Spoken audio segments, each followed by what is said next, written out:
Hello and welcome back to Suspended Fanimation. I'm your host, Dennis Patholkas, and it's time for Gen V Season 1, Episode 4, The Whole Truth. Welcome, everybody. Let me take care of some business first, and we'll get down to it. If you like what you see here, like, share, and subscribe. If you're still on the fence about subscribing, take a look at the video that pops up at the very end here.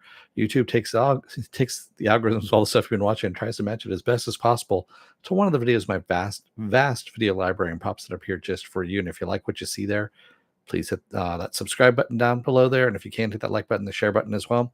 And if you want to know when are we on live again next, go over to suspendedfanimation.com.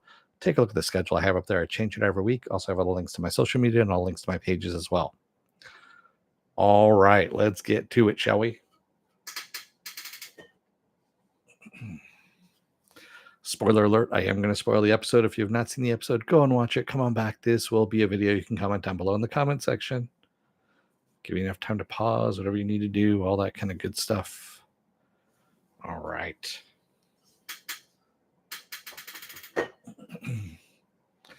All right. So, again, we pretty much, right after what happened in episode 3, we go right into episode 4 with that. And that is Emma trying to break out Sam, or actually, she's actually just going in there to see if Sam was actually there, and turns into a breakout instead. So while she was small, she had to tunnel through a guard's brain to kill him, and that helps Sam escape. And Sam kills the rest of the guards. Well, I should say half the guards that are in the woods, and escapes with Emma. In the meantime, we have Tech Knight, who is in the original comics, by the way, too. The character Tech Knight. He's kind of a douchey Batman, even a douchier version of Batman, I guess you could say. Only he doesn't fight crime, really. He's just an asshole. And he's there to investigate Golden Boy killing, Brink. And it's actually played really well by Derek Wilson. And those of you who have been longtime viewers here know that Derek Wilson has a special place here because, of course, a Future Man. Future Man, great series on Hulu. 3 seasons of it. He played Wolf on that one. And just fucking hilarious. And the thing was kind of funny. I'm like, Derek Wilson, where do I know the name? And I'm kind of like thinking about it. And I didn't recognize him because he didn't have the beard. In Future Man, he always had the beard. And I've seen him in other stuff too. He's been in lots of other things. But for some reason I was just drawing a blank. And then I looked up, I'm like, oh, duh. Yeah. So he plays a great version of Tech Knight here, investigating. Well, he has his kind of investigative TV show called The Whole Truth, where really they're looking for a patsy, for a scapegoat for Golden Boy killing Brink, right? So yeah, this whole thing, man. He essentially has enhanced I guess you could say abilities in a way. He can tell when people are lying by their, you can see their eyes dilating. He can see the adrenaline, smell the adrenaline coming off of them, hear the increased heart rate, all that kind of stuff. That's really all he can do. He's just kind of douchey. But in the meantime, Emma and Sam are on the run. The rest of the kids are trying to figure out what the fuck to do at this point. Andre, of course, gets high for the most part. That's what his whole thing is. He finally tells, Kate that his father knows about the woods and how fucked up that is. And so she's wondering aloud, what else does he know about? In the meantime, Jordan is kind of looking over Marie at this point, and we see there's more interest than just she took my spot kind of thing and took my limelight kind of thing as well. And as we go through all of this, we see Tech Knight. He does tell the dean that he is going to frame one of the kids, and she just says, "Well, just don't do the top 5. Leave the top 5 alone." And he's like, we could always get somebody else in their place," kind of thing. And in the meantime, Marie has moved into the number 2 spot. Jordan has stayed in the number 5 spot of the rankings on campus. We really don't get too much more movement on the story itself, like, what's going on with the forest, because again, it's more of the escape thing here. We do see that Sam is really has some mental problems, some mental issues. Uh, Schizophrenia, I think, has been mentioned in some of the previous episodes. And we see him actually start talking to the TV, which isn't on, and he's talking to television's Jason Ritter, who has a puppet version of the Deep. And they're talking about how they need to go and kill a certain doctor who's been fucking with him, and Dr. Cardosa. And that's exactly what Sam decides to do. He decides to leave and go and kill Dr. Cardosa. Um, you know, Emma ends up getting back in time to see, Marie almost gets raped by Rufus. So Rufus, we find out, isn't just a psychic. He also can use his pheromones to control people. And he's essentially going to rape Marie. And Jordan is banging on the door of his dorm, trying to get Marie out of it, of course. And Marie does wake up just long enough to explode Rufus's dick. By the way, this show has more dick shots than yeah, there's just a lot of dick shots. That's all I'm gonna say. This show has more dick shots than The Boys does. So but yes, his she causes the blood in his dick to explode. Explode his dick. There we go. Um and out of this, a romance blossoms between Jordan and Marie. And at one point, Tech Knight is in Marie and Jordan's class on branding, superhero branding, and he's going to give a little class on how to break a suspect. And of course, he picks Marie, and he questions her about the night, about what happened with Golden Boy in front of everybody. And she finally breaks down and says Jordan was the one that actually fought him, that she didn't. And so the whole story comes out in front of the class, and Marie leaves. And Jordan is trying to figure out if that's a ploy, another ploy, or if she's just fucking stupid.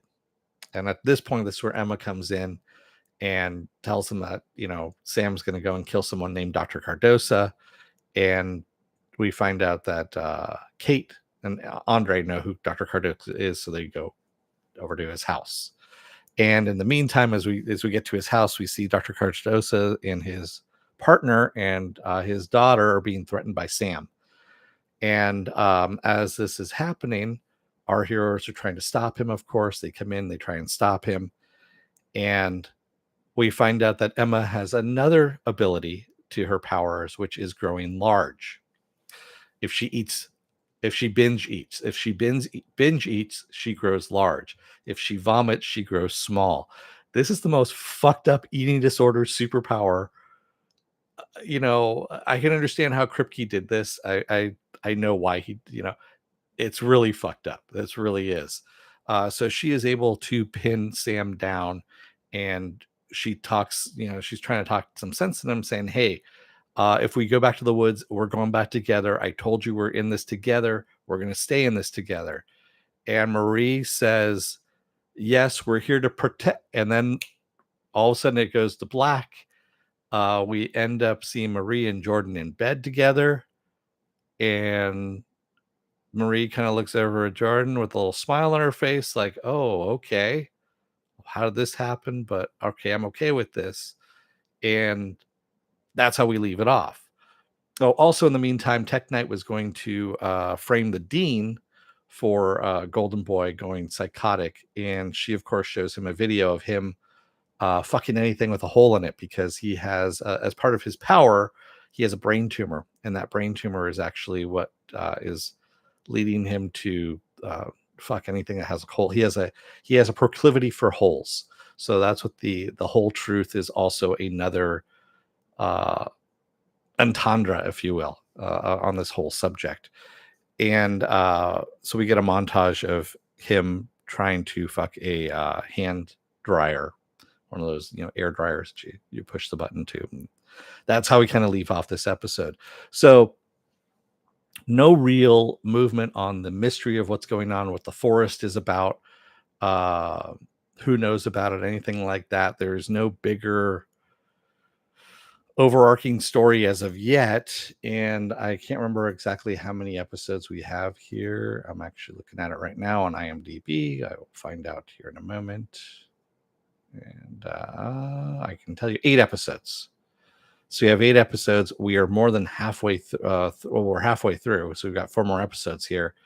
Hopefully, we get a story at some point as to what the fuck is going on. Because, yeah, I understand you're introducing the characters, but you haven't introduced what the story is, other than there's the woods underneath the university, and yeah, what's your main crux of the story? Where are we going with this? So that's where we're at the moment. I mean, don't get me wrong, I like the weirdness of this and all that. The characters are okay. I mean, the actors are good too. Um, I just want a little more, what's going on with the story. What's in the box? What's in the fucking box? That's pretty much it, is what I'm looking at. So, anyway, I'm looking forward to next week. So, what else do I have going on next week? Well, I'm going to be off tomorrow, Monday, and Tuesday. Wednesday, I'll be back with the contest results for Ahsoka. So, if you go and take a look at my season finale video of Ahsoka, all you need to do is, if you're within the continental United States, you can leave a comment. You can leave multiple comments if you want. You're still only going to get one entry. And the main prize is a Star Wars t-shirt. It's a Funko Star Wars t-shirt in large. And the second prize, if I can find it here, is an Ahsoka Lego keychain, and direct from Disneyland, because I know I carried it back in my bag, a light up pumpkin Mickey cube. Pumpkin cube, light up cube there. So 2 lucky winners, will get one will get the shirt and one will get the combo keychain and light up pumpkin globe. So all you need to do is put down in the comment section there. So Thursday will be I'm trying to think here. Wednesday is going to be the contest results. Thursday is going to be I'm going to be off. Friday will be Loki, because Loki actually airs on Thursday nights. So I figured I'd give everyone a chance to watch it, review it on Friday, and then Saturday I will do Gen V again, Gen V episode 5, since that usually comes out on Fridays. So that's the method to my madness at this point. All right, so I'm gonna let you guys go. I know there's been a few lurkers here. No one's actually said anything in the chat as of yet, but thank you to those of you who stopped by to take a look, and thank you out there. If you're out there, if you're still on the fence about subscribing out there and you know who you are, take a look at the video that pops up at the very end here. YouTube takes the algorithms of all the stuff you've been watching and tries to match it as best as possible to one of the videos in my vast library and pops it up here just for you. And if you like what you see up there, hit that subscribe button someplace down below down here. And also, if you can, hit that like button, the share button too, someplace down in here. Also, if you want to know when I'll be on live again next, go over to suspendedfanimation.com. Take a look at the schedule I have up there. I change it every week. Also have all the links to my social media there and all the links to my pages as well. All right. Thank you, everyone. I will see you again on Wednesday. Until then, don't let the door hit your ass on the way out. Otherwise, you may find out that your superpower is attached to a really bizarre eating disorder, and it's really fucking gross. Thanks, everybody. I will see you again on Wednesday. Have a good rest of your night. Stay safe, be well, take care. Wear those masks, because shit's getting nasty out there again. Thanks, everyone. I will see you again Wednesday. Have a good rest of your weekend, and have a good night, too. Thanks, everyone. Good night.